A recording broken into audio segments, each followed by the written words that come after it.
chers frères et sœurs en Christ, je vous salue au nom de notre Seigneur Jésus-Christ. Je reviens vers vous, je vais faire l'étude avec vous sur la suite de ce que nous avons vu dernièrement. Nous avons fait l'étude sur le chapitre 2, la vision de la statue. Et là, nous sommes arrêtés. Il était clair que nous devons aussi comprendre la suite, le chapitre 2, donc il nous laisse quelques points qui ne sont pas explicites. Et nous avons vu une succession de puissances. Mais ces puissances, nous ne savons pas qui sont-elles. Nous ne savons pas à quel moment il devrait arriver, mais nous savons très bien que tout sera révélé bien sûr dans les chapitres qui allaient suivre. Donc aujourd'hui, nous allons continuer avec le chapitre 7. Et peut-être vous allez dire pourquoi ne pas continuer avec le chapitre 3, 4, 5. Oui, on peut faire ça aussi. Mais, comme je vous ai dit, nous avons une ligne que nous cherchons à suivre. Cette ligne nous amène à comprendre le temps de la fin, donc le temps du jugement. Et ce qui nous intéresse beaucoup plus, c'est de comprendre donc, le dernier temps dans lequel nous vivons, en rapport avec le message des trois anges. Et ça veut dire que nous aurons bien sûr lorsque nous allons commencer à faire des applications, nous aurons à revenir sur quelques chapitres, par exemple le chapitre 5.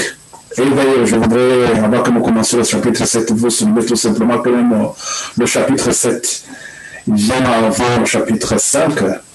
Dans la chronologie des événements, donc l'accomplissement du chapitre 7, il est avant le chapitre 5.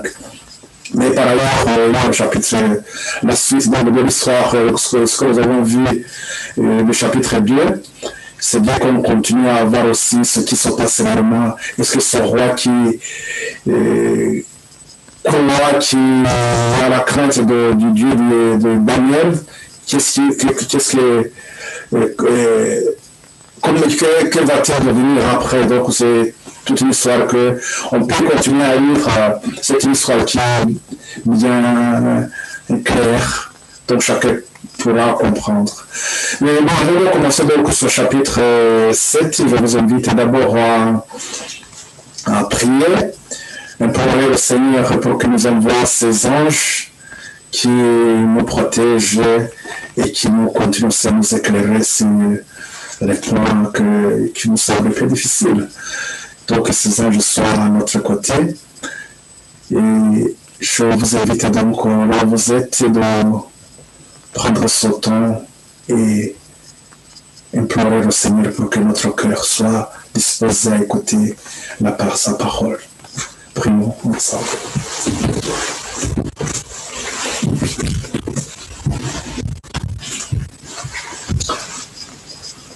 Béni soit Père éternel, ce moment que tu nous accordes, ce saint jour du sabbat, ce temps de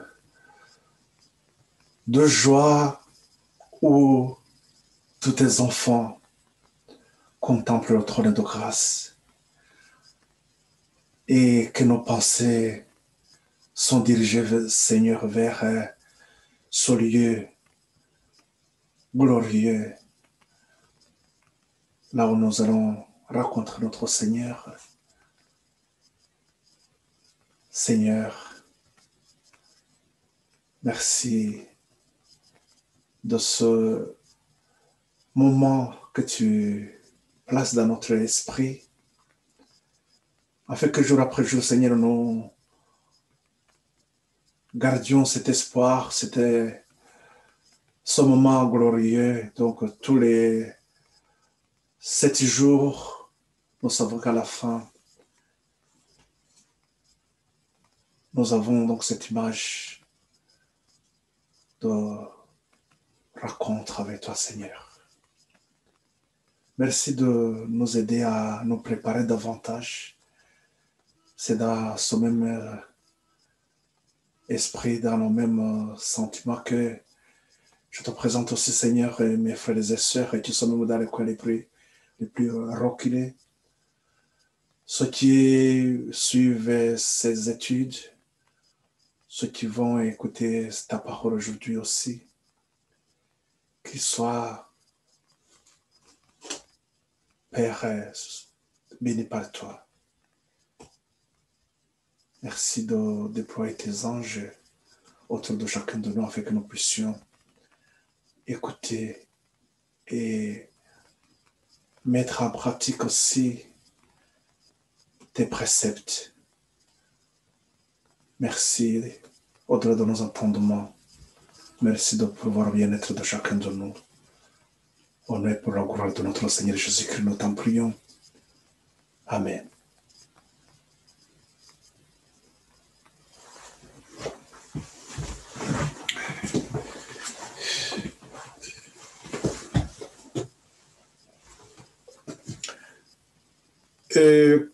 Donc, nous allons aborder donc ce chapitre 7. Le chapitre 7, il s'agit donc de la vision des 4 animaux. Et c'est une vision, cette fois-ci, c'est Daniel qui l'a eu. Et il va avoir bien sûr aussi des explications. Et nous verrons quelques éléments importants. Mais avant tout, je voudrais vous parler de ce principe de répétition et élargissement. Je crois que une fois je l'avais évoqué aussi. C'est la façon dont Dieu veut nous enseigner. Il nous donne d'abord une image, les grandes lignes. Et au fur et à mesure que nous avançons dans le temps, il nous donne beaucoup plus de détails. Rappelez-vous ce que nous avons vu, je crois que nous avons lu ça, c'est dans la tragédie des siècles. Je crois que je peux encore vous relire ça, ça doit être à la page 661, si je me rappelle bien. Et il nous a dit qu'à chaque génération, oui, à chaque génération, Dieu nous donne une lumière adaptée à notre temps. Et il est dit que chaque période donc de l'histoire de l'Église a été marquée par quelques vérités adaptées aux besoins de l'époque.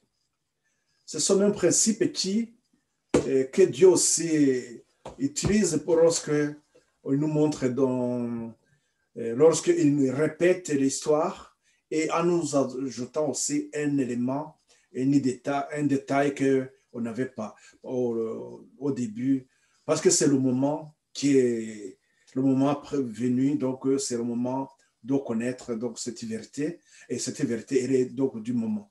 C'est pour ça que donc dans le chapitre 7, nous allons avoir quelques détails qu'on n'avait pas dans le chapitre 2.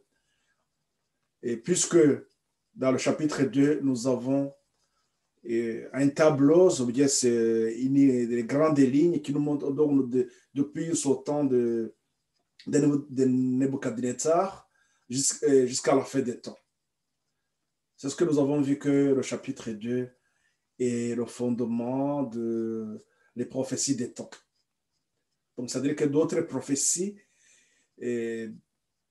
d'autres chapitres plutôt, viennent donner encore beaucoup plus de détails sur ces grandes lignes, donc ces 4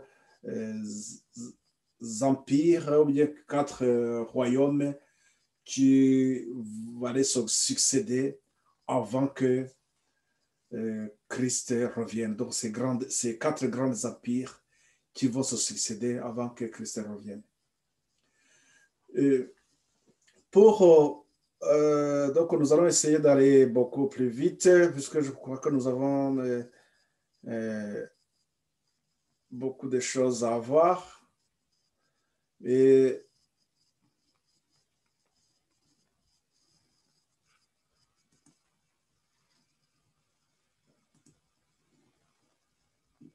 donc, la prophétie donc, de Daniel que nous allons voir, le chapitre 7.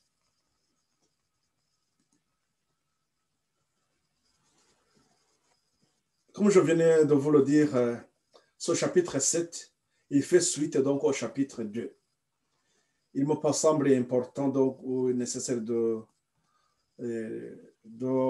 voir quelques points, comme nous en avons fait pour d'autres chapitres, d'autres études aussi. Surtout à partir donc on a vu avec le premier chapitre aussi, il y avait quelques éléments qui nous aideront à comprendre à la fin, donc lorsque nous aurons fait les applications dans les derniers temps, la dernière mission des trois anges, nous avons vu qu'il y avait quelques symboles qui sont utiles, qui nous donnent le message et qui nous montrent comment donc cette histoire se répète aussi. Donc on est toujours dans le même principe que j'ai évoqué tout à l'heure, une répétition et élargissement. Et nous avons aussi des similitudes. Et Dieu hier, j'ai évoqué les sept sceaux et qui sont parlés aussi aux sept églises. Et on avait vu qu'il y avait le symbole des quatre et les trois derniers aussi, qui ont un sens. Et nous avons vu pour les sept églises il y a les trois dernières églises qui sont rapportées au message des trois anges. Et nous avons vu que aussi les sept rois qui ont contribué à la décadence donc, du royaume de Juda, avant donc la déportation, nous avons vu qu'il y a quatre rois et les trois derniers rois qui étaient sous la domination de Nebuchadnezzar, et que ça aussi c'était un enseignement. Et nous avons vu qu'il y a Dieu dans sa miséricorde aussi, il avait donné 77 ans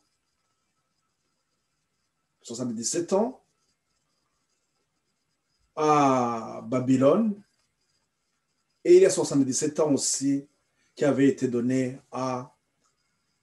au peuple de Dieu de retourner pour qu'il y ait le premier appel pour retourner à Jérusalem. Donc c'est la fin du temps de déportation et la chute, donc nous avons aussi la chute de Babylone. Et on s'est posé la question pourquoi même dans le message des trois anges, Apocalypse 14 au verset 8, donc le message du deuxième ange, pourquoi le message du deuxième ange se rapporte aussi à Babylone, on dit que la Babylone est tombée. En quoi ce message est en rapport avec ce qui s'est passé aussi dans cette époque-là. Donc c'est pourquoi là, ça nous ramène, ça nous donne beaucoup plus d'éléments qui vont nous aider à comprendre plus tard ce que c'est, la portée des messages donc des trois anges. Et c'est pour cela que ce chiffre 3 aussi, c'est très important, comme nous avons vu qu'il y a eu trois étapes lors de la déportation. Donc Joachim et Sédécias. Et après, nous avons vu qu'il y a trois décrets. Le premier décret qui appelle donc au retour du peuple de Dieu. Un appel de sortir de Babylone, qui est à 537 avant Jésus-Christ. Donc le premier décret. Et après, il y aura le deuxième, et après, il y a le troisième décret aussi. Donc là, on avait évoqué la deuxième étape aussi, qui a un rapport avec ce qui est sacré. On avait vu que c'était la deuxième étape et que sous le règne de Joachim, que les ustensiles de la maison de Dieu ont été amenés à Babylone, donc profanés. Et ces trois décrets aussi Et au deuxième degré, c'est à ce moment-là que Esdras va à Jérusalem restaurer ou bien rétablir le culte. Donc on voit qu'il y a toujours la deuxième étape. Et ce principe de 3, j'aimerais que vous faites un exercice aussi. Essayez de suivre l'histoire de Nebuchadnezzar. Nous avons vu qu'à la fin de ce chapitre, il s'est agenouillé. Il a reconnu que le Dieu de Daniel, c'est le vrai Dieu. Donc, il a crainte de Dieu. Donc, on pourra comprendre que c'est le message du premier ange. Craignez Dieu et rendez-lui gloire. Dans cette crainte, il faudrait, l'exercice que je vous demande, c'est de considérer ça comme la première étape. Essayez de suivre son histoire. Essayez de voir sa deuxième étape. Et je sais qu'il a eu dans sa troisième étape aussi. Vous allez voir ce qui s'est passé dans cette histoire. Je reviendrai au moment où nous allons parler aussi de la chute de Babylone, puisque on aura le temps de parler de ça. Et donc, la chute de Jérusalem, nous avons parlé de ça aussi, la chute de Babylone. C'est bien de comprendre ces éléments-là. Et aussi les 70 années, 70 années que nous avons dans Jérémie 25, et non, Jérémie 25 au verset 11, il nous parle donc de ces 70 années que Dieu avait compté pour l'empire babylonien et avait compté aussi pour le peuple de Dieu pour qu'il puisse retourner à Jérusalem. Celui qui révèle les mystères t'a fait connaître ce qui arrivera. Donc, nous avons vu cette Daniel, donc, au chapitre 2, au verset 29. On avait vu donc cette histoire de statue. La statue, qu'est-ce qu'elle nous a révélé? Elle nous a montré que à 606, à ce moment-là, qu'il y avait donc cet empire de Babylone. Et c'est la statue a montré qu'il va y avoir un deuxième royaume, il va y avoir un troisième royaume, et il va y avoir aussi un quatrième royaume avant que le royaume de Dieu s'établisse.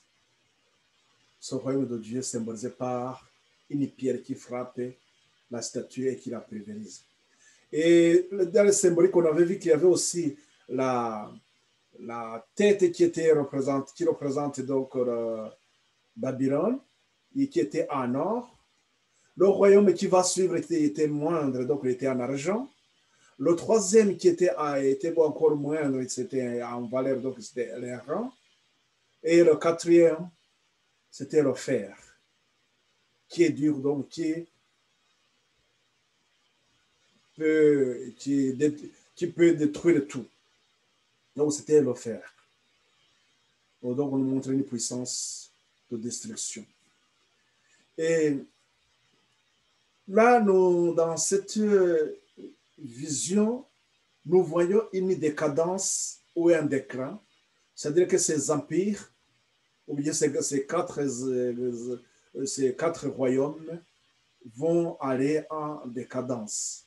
Et c'est une décadence non seulement dans la richesse ou la gloire, ça symbolise aussi une décadence dans ce qui est de la religion et la morale. C'est-à-dire que les nations, les peuples seront aussi dégradés, ils vont révéler, ils vont se dégrader moralement et spirituellement. Nous comprenons par là que, donc, dans la vision de la statue évoque donc ces quatre royaumes. Le quatrième royaume, vers la fin, de ce pouvoir, il y a un constant, c'est qu'il y a un mélange de fer et d'argile. Le fer, néanmoins, se prolonge même aux orteils. Donc, pour dire tout simplement que le fer va arriver à la fin des temps. C'est-à-dire qu'on a les éléments du quatrième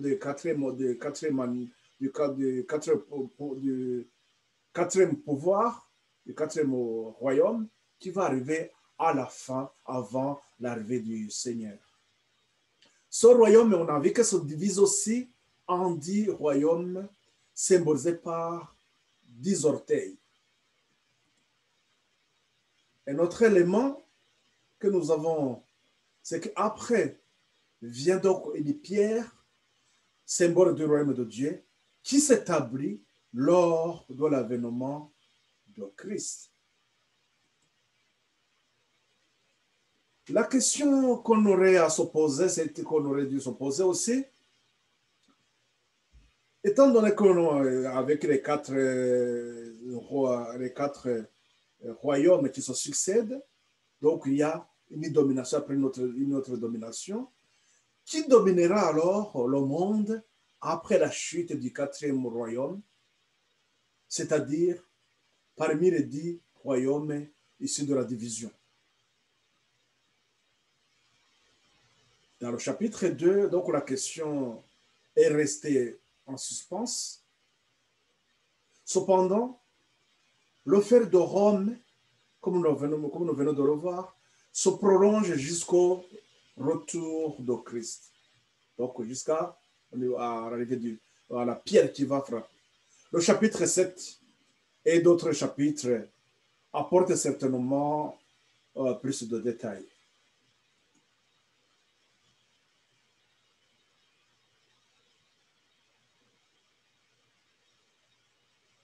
En guise de rappel, la statue montrait à Nebuchadnezzar, comme je venais de le souligner tout à l'heure, il montre la détérioration de la puissance et de la gloire du royaume terrestre. Et en même temps, elle présente la dégradation de la religion et de la morale des habitants de ces royaumes. À l'exemple du peuple d'Israël, quand les nations oublient Dieu, elles s'affaiblissent moralement dans la même proportion. Cependant, quelle que soit l'intensité des ténèbres, Dieu aura toujours un peuple dont le discernement est sanctifié, un peuple qui ne va pas se souiller des aises de ce monde. Ce peuple ne doit en aucun cas se convertir en profane, il doit rester ferme comme Daniel et ses compagnons.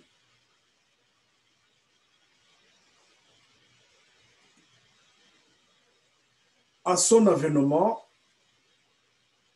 un mélange de fer et d'argile. Au retour donc du Christ, le monde, comment sera le monde, dans quel état nous sommes au niveau des orteils, au niveau où il y a un mélange de fer et d'argile. Le mélange donc du fer et d'argile symbolise un mélange politico-religieux. C'est un mélange de sacré avec des profanes. Là, faisons-en le lien avec la profanation des ustensiles sacrés de la maison de Dieu, amenés dans le temple des idoles à Babylone. Après cet état de profanation, viendra donc la pierre qui pulvérisera tous ces royaumes des hommes, ces royaumes terrestres. La fin de chaque royaume est l'image du jugement symbolisé par la pierre évoquée. Il y a ces 4 successions. À chaque royaume, à la fin de chaque royaume, normalement, on devrait avoir une attention à ce qui va arriver. Ça devrait nous interpeller tous ceux qui ont des connaissances de ces prophéties. Voilà la raison pour laquelle, justement, Dieu a révélé à Nebuchadnezzar donc la succession de ces 4 empires et lui montrer aussi le royaume des cieux qui s'établit. C'est pour que tous ceux qui vivent dans cette époque-là auraient toujours à garder dans l'esprit le royaume des cieux qui est proche. À travers donc cette révélation de la statue, Dieu s'est fait connaître au roi babylonien idolâtre. Il a compris que le Seigneur des rois mettra fin à toutes les puissances terrestres. Il était donc mieux placé pour amener des nations idolâtres à craindre Dieu et lui donner gloire. Est-ce qu'il allait le faire?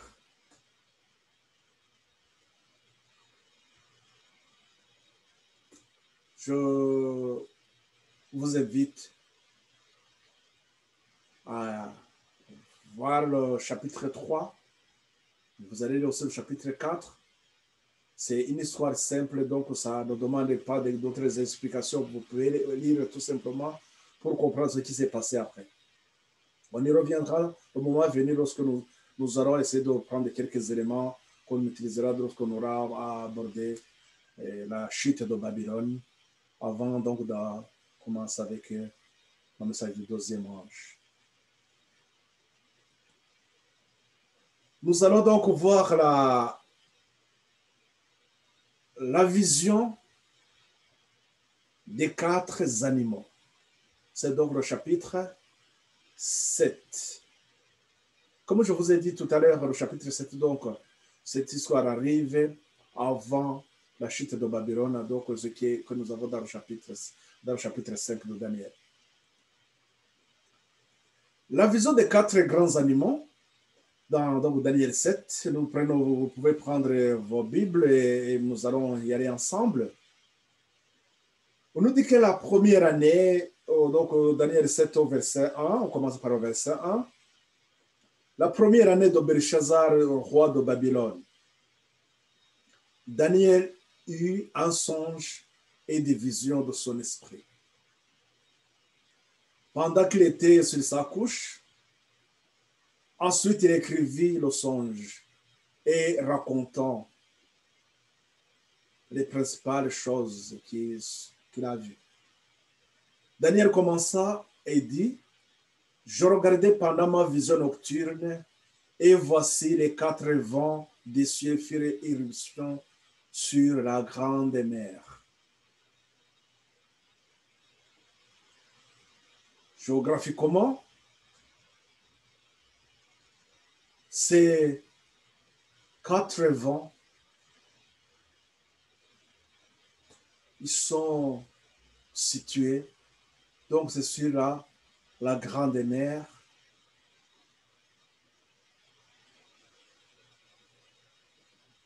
Quand on voit la géographie par rapport à ce que vous voyez, et de ce que nous allons comprendre après aussi, on verra que il s'agit de la région méditerranéenne et tous ces nations qui étaient autour de la Méditerranée, la façon dont ces empires s'étendaient, ils s'étendaient vers la Méditerranée, donc vers l'Europe. Donc, qu'est-ce qu'il a vu? Il a vu 4 grands animaux sortir de la mer, différents les uns de l'autre. Ils étaient différents. Les uns des autres. La description de ces 4 animaux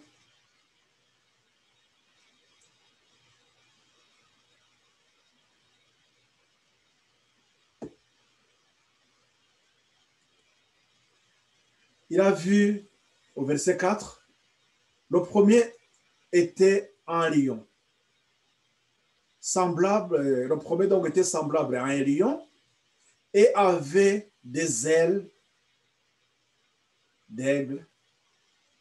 Je regardais jusqu'au moment où ses ailes ont été arrachées. Il fut enlevé de terre et mis debout sur ses pieds comme un homme, un cœur d'homme lui fut donné.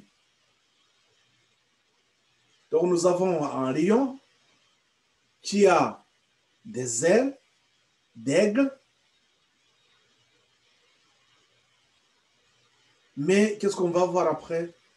Ses ailes ont été arrachées. On commence à voir ce que j'avais évoqué, une dégradation. Il fut enlevé de terre et mis debout sur ses pieds. Donc, il va se mettre debout sur ses pieds comme un homme. Et un cœur d'homme lui fut donné.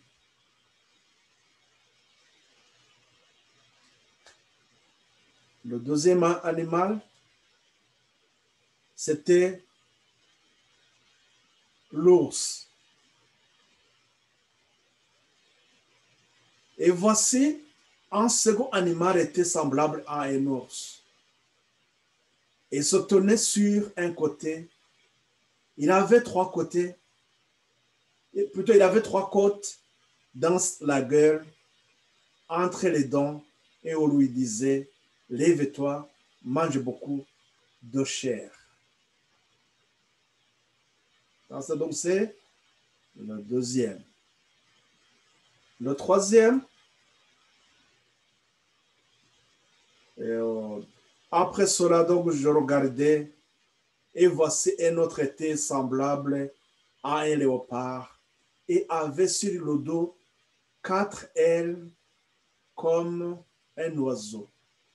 Cet animal avait 4 têtes, et la domination lui fut donnée.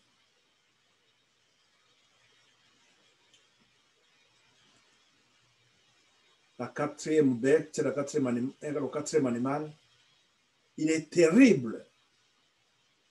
Après cela, je regardais pendant mes visions nocturnes, et voici, il y avait un quatrième animal, terrible, épouvantable et extraordinaire, fort, extraordinairement fort.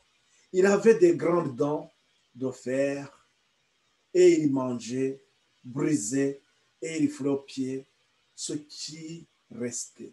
Il était différent de tous les animaux antérieurs, et il avait 10 cornes. Qu'est-ce que nous constatons de cet animal par rapport à ce que nous avons vu? Il y a 10 cornes, et dans la statue, nous avons vu 10 orteils. On va essayer de faire un peu de parallèle. Et on nous parle aussi les grandes dents de fer. Donc, il y a le fer aussi qui revient. On va voir. Et comme dans Daniel 2, lorsqu'on parlait de fer, on disait que le fer peut briser tout. Mais ici aussi, on nous dit que cet animal aussi, il brisait et il foulait aux pieds ce qui restait. Donc, c'est ça donc, la description de ces animaux. Mais au verset 8, on constate qu'il y a une petite corne. Je considérais les cornes et voici une autre petite corne sortie du milieu d'elles, et 3 des premières cornes ont été arrachées devant cette corne, et voici elle avait des yeux comme des yeux d'homme et une bouche qui parlait avec arrogance. Donc, de cet animal terrible, épouvantable, qui a 10 cornes, on va apparaître une petite corne, mais cette petite corne qui grandit,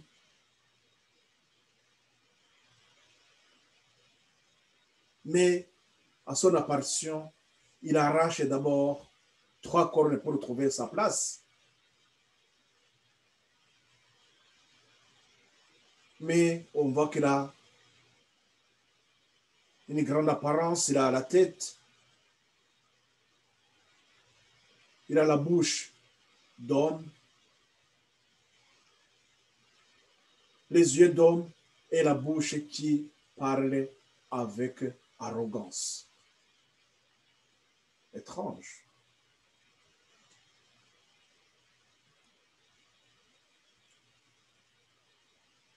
Ce qui suit, nous allons avoir le jugement. Au verset 9, la petite corne donc est le temps de jugement.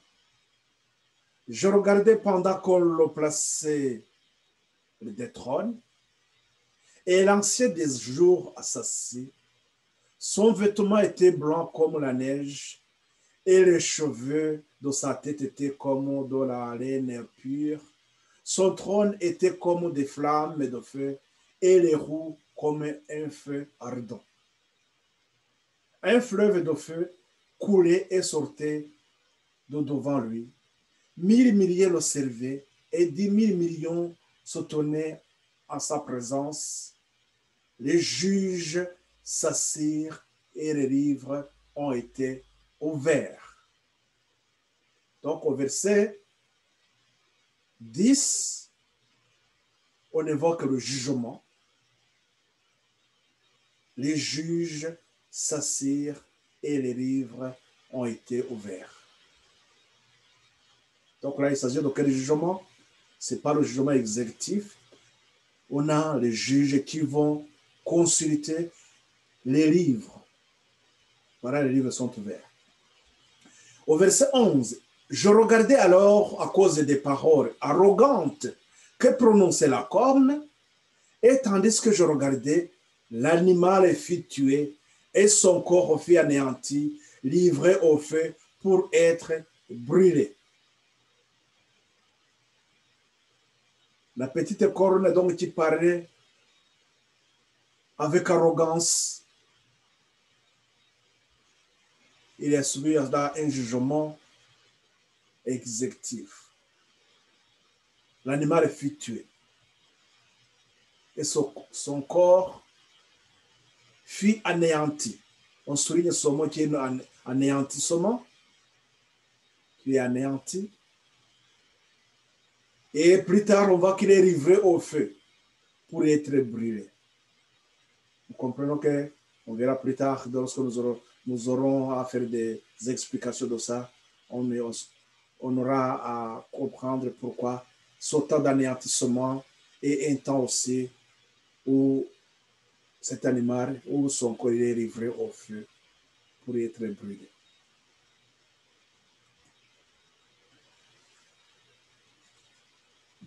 Au verset 12, les autres animaux ont été dépouillés de leur puissance, mais une prolongation de vie leur fut accordée jusqu'à un certain temps. Je regardais pendant mes visions nocturnes, et voici sur les nuées des cieux arriva quelqu'un de semblable à un fils de l'homme. Il s'avança vers l'ancien des jours, et on le fit approcher de lui. On lui donna la domination, la gloire et le règne, et tous les peuples, les nations et les hommes de toutes les langues le servirent. Sa domination est une domination éternelle qui ne passera point, et son règne ne sera jamais détruit. Cela rappelle ce que nous avons vu dans Daniel 2 par rapport à la pierre qui symbolise aussi le royaume de Dieu. Donc à ce verset 14, on nous dit qu'on lui donna la domination, la gloire et le règne, et tous les peuples, les nations et les hommes de toutes les langues le servirent. Sa domination est une domination éternelle qui ne passera point et son règne ne sera jamais détruit. Ça, c'est aussi la révélation que le roi Nebuchadnezzar a eue à travers la statue. À la fin, donc, Pierre vient, pulvérise la statue et le vent l'entraîne comme les pailles. L'explication donc de ces quatre animaux, nous allons voir donc l'explication de ces quatre animaux.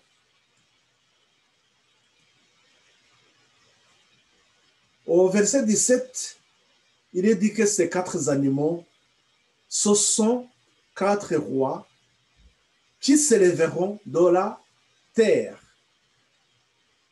Ces quatre animaux sont les quatre rois qui s'élèveront de la terre. La même que nous avons vu aussi les quatre rois sur la statue. Et au verset 24, il s'agit des 10 cornes. Ce sont 10 rois qui s'élèveront de ce royaume. Donc le quatrième royaume. Un autre s'élèvera après eux et il sera différent des premiers et il abaissera 3 rois. Il va arracher 3 cornes, la petite corne qui arrache 3 cornes. Donc, c'est ces 3 cornes qui sont arrachées. Donc, ce sont 3 rois qui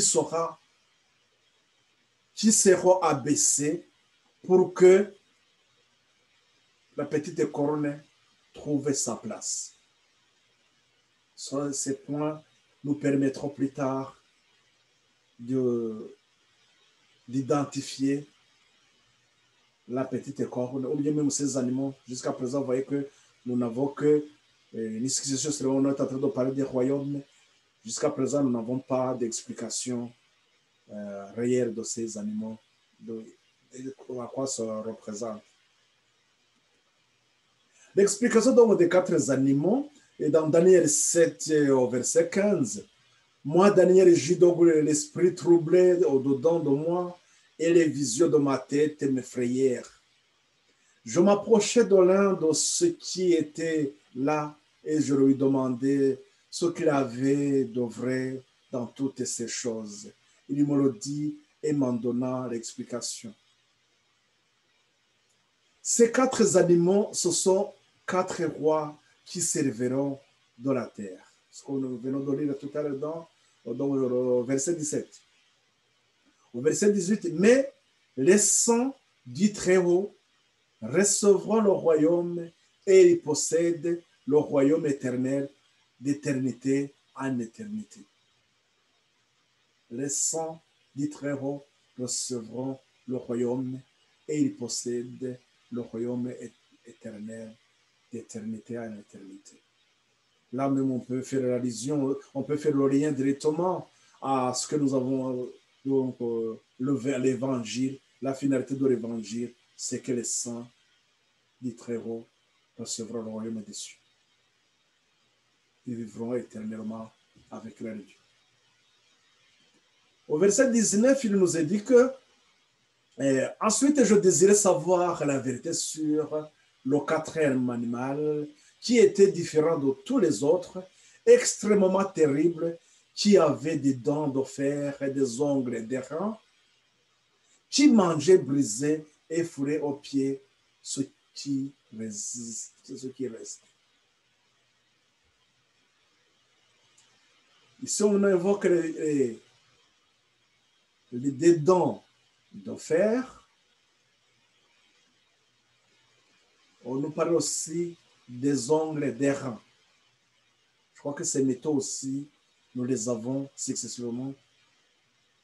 Le fer, donc, le quatrième animal, le rein,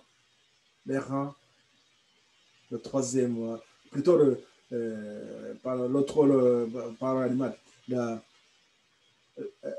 le fer, donc là, au niveau des quatrième royaume, et les reins, troisième royaume. Au verset 20, il dit que, Et sur les 10 cornes qu'il avait à la tête, et sur l'autre qui était sorti, et devant laquelle 3 étaient tombés, sur cette corne qui avait des yeux, une bouche parlant avec arrogance et une plus grande apparence que les autres. Je vis cette corne faire la guerre au sang et l'emporta sur eux, jusqu'au moment où l'ancien des jours vint donner droit au sang du Très-Haut. Et le temps arriva où les saints ont été en possession du royaume. À la fin, donc, les saints, ils sont en possession du royaume. Au verset 23, nous avons donc que la curiosité, elle est portée sur ce 4e animal qui a 10 cornes. Donc cet animal d'abord qui est épouvantable, des dents de fer pour briser tout ce qui est devant lui, et les reins pour montrer tout simplement qu'il y a de tous les puissants qui viennent de ces autres ennemis. Et sur la donc là, il y a donc là, cette petite corne qui grandit, qui prend place au milieu des 10 cornes, en arrachant d'abord les 3 cornes. L'explication, donc, c'est que nous l'avons vu tout à l'heure, donc les 10 cornes, ce sont les 10 rois qui s'élèveront de ce royaume, le 4e animal. Un autre s'élèvera après eux, et il sera différent des premiers, et il abaissera 3 rois. Il prononcera donc des paroles contre le Très-Haut, il opprimera les saints du Très-Haut, et il espéra changer les temps et la loi, et les saints seront livrés entre ses mains pendant un temps, des temps et la moitié des temps. Cet animal qui a 10 cornes, et ces 10 cornes, donc ce sont les 10 rois qui s'élèveront après cet animal-là. Et il va y avoir un autre pouvoir, un autre donc, pouvoir qui s'élève après donc ces 10 rois. Mais pour trouver place, il va abaisser 3 rois. Et il prononcera des paroles contre le Très-Haut. Il opprimera les saints du Très-Haut. Et il espéra changer le temps et la loi. Et les saints seront livrés entre ses mains pendant un temps, des temps et la moitié des temps. Donc, son temps aussi est compté. Combien le temps pendant lequel il va exercer son pouvoir, c'est un temps, des temps et la moitié des temps. Nous verrons ces détails lorsque nous allons essayer d'identifier cette petite corne. Mais retenons aussi qu'on nous dit qu'il est différent des autres rois. On voit que les autres ne s'attaquaient pas à Dieu, mais cette petite corne, on voit qu'il va prononcer donc des paroles arrogantes contre le Très-Haut. Après, il va opprimer les saints du Très-Haut, donc les enfants de Dieu. Il va s'attaquer à la loi de Dieu. Voilà quelques éléments qui nous permettront aussi d'identifier cette petite corne. Nous verrons ça plus tard. On ne va pas refaire ça aujourd'hui. On aura le temps de faire cette identification. Le quatrième animal, donc, est la petite corne, au verset 23, comme nous l'avons vu. Et il me paraît que le quatrième animal, c'est un quatrième royaume qui existera sur la terre différent de tous les autres royaumes, qui dévorera toute la terre, la fouillera et la brisera. Les 10 cornes, ce sont donc les 10 rois, que nous l'avons vu tout à l'heure, qui s'élèveront de son royaume, et un autre donc s'élèvera après. Il sera différent des premiers, et il abaissera 3 rois. Il prononcera des paroles contre les Très-Hauts, il opprimera les saints des Très-Hauts, et il espéra changer le temps et la loi, et les saints seront livrés entre ses mains pendant un temps de temps et la moitié du temps. Puis viendra le jugement, et on lui ôtera sa domination qui sera détruite et anéantie pour jamais. Rappelez-vous ce que nous avons vu tout à l'heure, que cet animal, l'animal fut tué, son corps anéanti, et puis il est livré, plus tard donc il est livré au feu. Au son verset 26, il viendra le jugement et on lui ôtera sa domination qui sera détruite et anéantie pour jamais.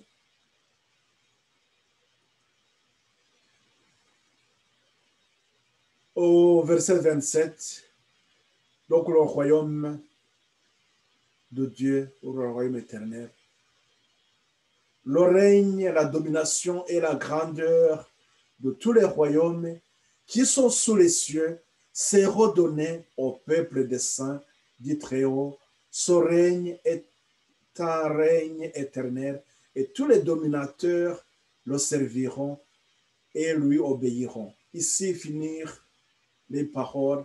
Moi, Daniel, je fus extrêmement troublé par mes pensées. Je changeais de couleur et je conservais ces paroles dans mon cœur. On pourrait dire même que aussi, comme ce que nous avons vu avec Nebuchadnezzar, moi je ne vais pas lui dire, je ne vais pas dire à sa place que son cœur s'était agité, mais lui nous dit tout simplement que ses pensées étaient troublées, il n'était pas aussi tranquille.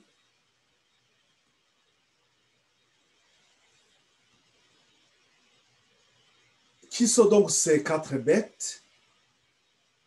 On a vu qu'elles représentent 4 royaumes qui s'élèveront et que le 4e animal, c'est un 4e royaume, donc au verset 23.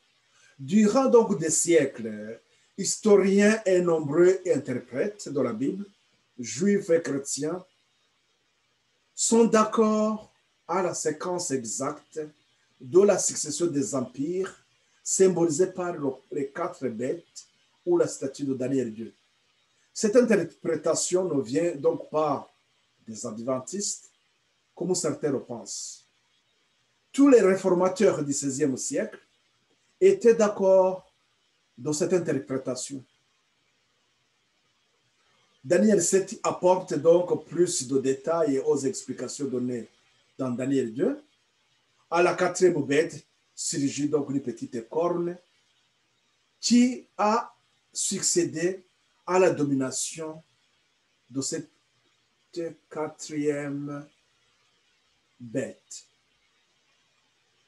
Dans Daniel 2, on se posait la question sur, parmi les 10 rois, donc après le 4e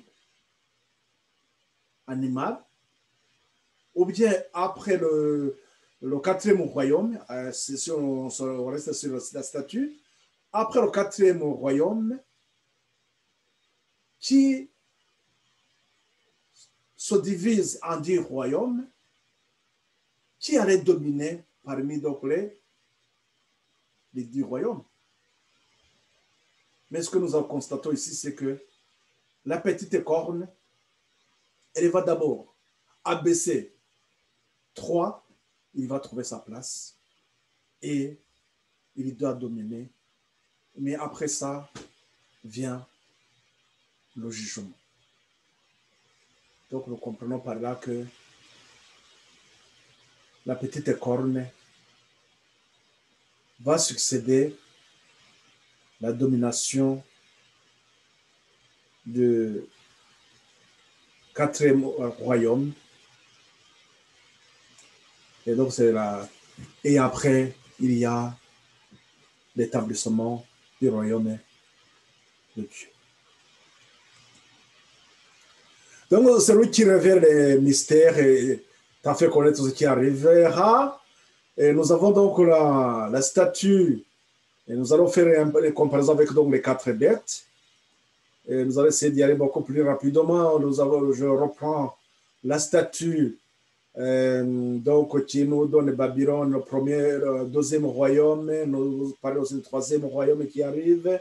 Après, il y a le 4e royaume. Après vient le royaume de Dieu. Le premier, donc, c'était l'or pour montrer la dégradation. Donc, après l'argent, les reins. Après, nous avons le fer. Pour ce qui est de ces animaux, avec Daniel 7, nous avons le lion, l'ours, le léopard, et nous avons l'animal terrible, le 4e animal. Dans les explications que je ne vais pas donner, nous allons essayer d'y aller beaucoup plus rapidement. Et nous verrons plus tard, et c'est pour ne pas vous laisser toujours dans la confusion et vous demander beaucoup de choses, peut-être vous pourrez retrouver ça. Nous savons que donc, dans Daniel 2, nous avons donc la tête qui... Dans Daniel 2, nous avons la tête qui symbolise Babylone. Après, selon l'histoire, nous allons voir que la Babylone a été remplacée par les Mèdes et Perses. Nous avons dans Daniel 5, qui va nous donner qu'il s'agit des Mèdes et Perses, qui vont succéder. Et nous avons la Grèce, et nous avons Rome. Après, à la fin, nous avons les 10 royaumes, qui sont symbolisés par 10 orteils. Donc, Daniel 7, il vient confirmer ce que nous avons dans Daniel 2. Babylone, donc, qui est symbolisé par le lion. L'ours, qui sont des Mèdes et Perses. L'histoire va nous le confirmer. Et le léopard avec 4 têtes, donc, il symbolise la Grèce. Et l'animal qui est terrible, c'est Rome. Et les 10 rois, symbolisés par les 10 cornes et la petite corne. Donc, la petite corne vient donc après ces 10 rois pour remplacer 3 rois. L'histoire, donc, on va rester dans le sens, pense comme ça. On ne va pas plus. Nous allons, comme je vous ai dit, que nous sommes dans la répétition et l'élargissement. Lorsque nous allons aborder le chapitre 8, nous allons avoir encore beaucoup plus de détails. Mais avant, quand nous allons essayer d'abord aussi d'identifier. Nous allons essayer aussi d'identifier la petite corne dans les jours à venir.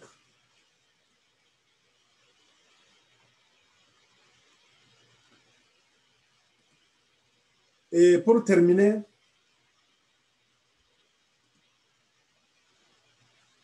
nous voyons donc que dans Daniel 2 et Daniel 7, il y a donc des éléments similaires.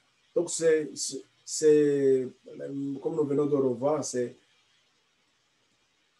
ce principe de répétition et élargissement. Ces 2 chapitres donc mettent particulièrement l'accent sur le 4e animal qui marque la fin de l'histoire de ce monde. Le 4e animal détient donc des informations importantes pour l'Église et le monde en rapport avec le temps de la fin. Rappelons-nous ce que nous avons vu les 7 églises, les 7 sceaux. Là, on nous parle des puissances auxquelles l'Église sera confrontée. Ce quatrième royaume, bien que symbolisé par des choses différentes, présente plusieurs similarités dans les 2 visions, c'est-à-dire la statue et les 4 bêtes. Il vient donc après l'Empire grec. Ce quatrième royaume est représenté comme étant fort dans Daniel 2, 40 et dans Daniel 7, 7. Il est décrit marqué de fer dans Daniel 2, 40 et Daniel 7, 19. Il réduisait aussi en pièces les autres puissances dans Daniel 2, 40 et Daniel aussi 7, 19 et 23. Donc nous voyons que ce quatrième royaume présenté comme étant fort dans Daniel 2, 40, je répète, et Daniel 7, 7. Il est décrit aussi comme, il est décrit marqué de fer dans Daniel 2, 40 et Daniel 7, 19.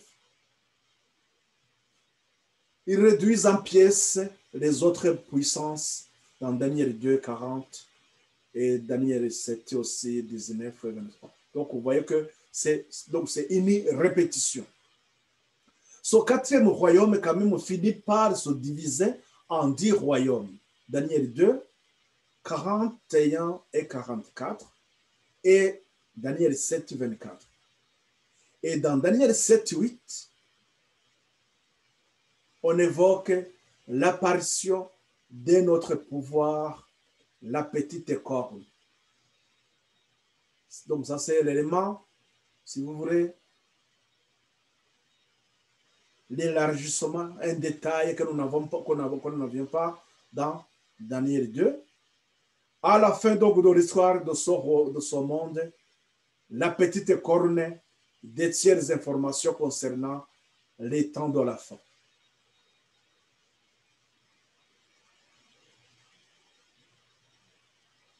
À la fin donc de l'histoire de ce monde, la petite corne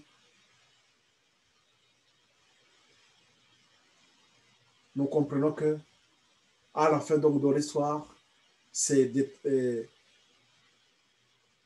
à la fin de l'histoire de ce monde, la petite corne détient donc les informations concernant les temps de la fin.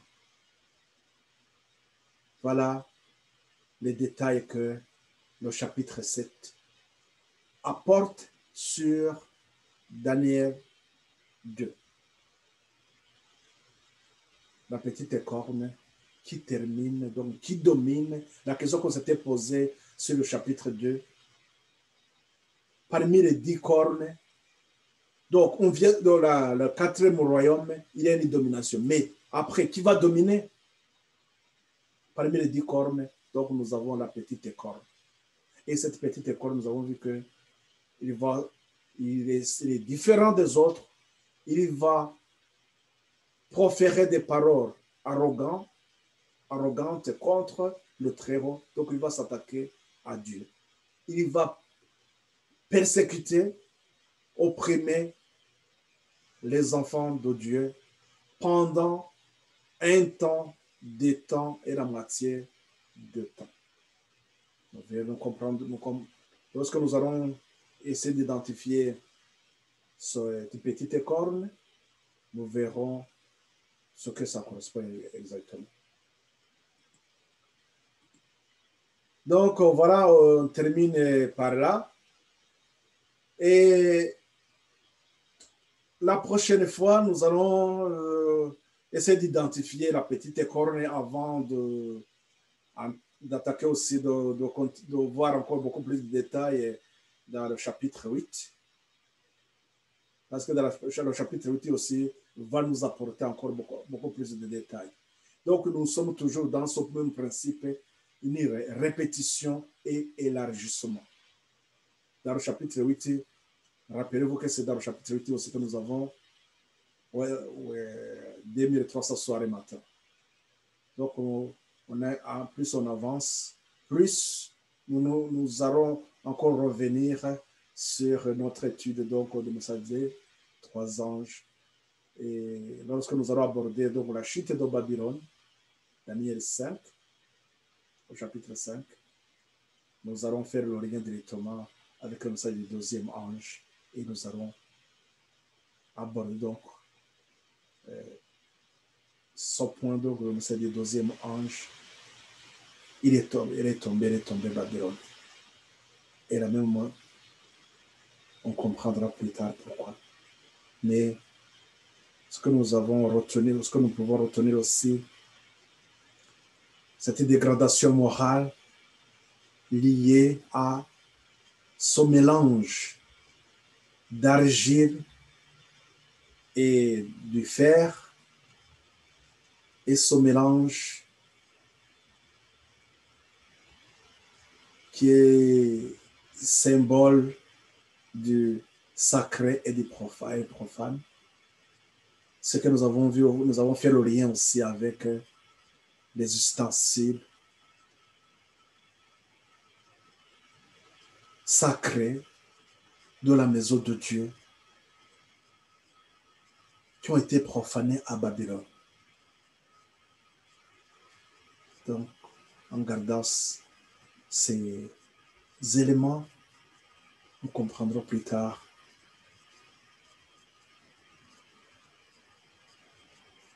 qu'elle symbolise, pourquoi parler de Babylone. Est-ce que c'est un rapport aussi avec ce mélange de sacré et le profane? On y reviendra. On va y aller pas à pas, doucement, mais sûrement. Et pour terminer, donc, je vous invite à prier, à remercier notre Seigneur qui continue à nous soutenir, à nous éclairer. Prions ensemble.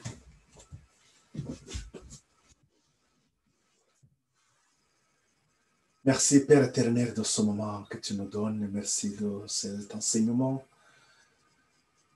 Tu révèles les événements. Tu éclaires tes enfants afin qu'eux aussi, ils portent la lumière à ce monde. De même que Daniel a porté la lumière, Seigneur, à ce roi idolâtre. Et que cette lumière, Seigneur, l'a changé. Nous voyons le travail qui est le vôtre, Seigneur. C'est toi, Seigneur, qui a touché le cœur de Nebuchadnezzar. Et c'est toi aussi qui l'a amené à la repentance. Merci, Seigneur, de toucher les cœurs des âmes qui écoutent, qui suivent ces études, pour qu'ils aussi le connaissent, que tu es le seul Dieu, Seigneur des rois, et que tous ces royaumes, tous ces pouvoirs, ces puissances terrestres, un jour, ils seront dispersés comme la statue. Ils seront ébranlés et que seul ton royaume, avec tes élus, persistera et dominera d'éternité en éternité. Merci Seigneur de susciter à nous cette volonté de marcher avec toi, afin que nous soyons héritiers avec toi, Seigneur. Merci de nous conduire dans ta sainteté et nous protéger des assauts du mal. Au nom et pour la gloire de notre Seigneur Jésus-Christ, nous t'en prions. Amen.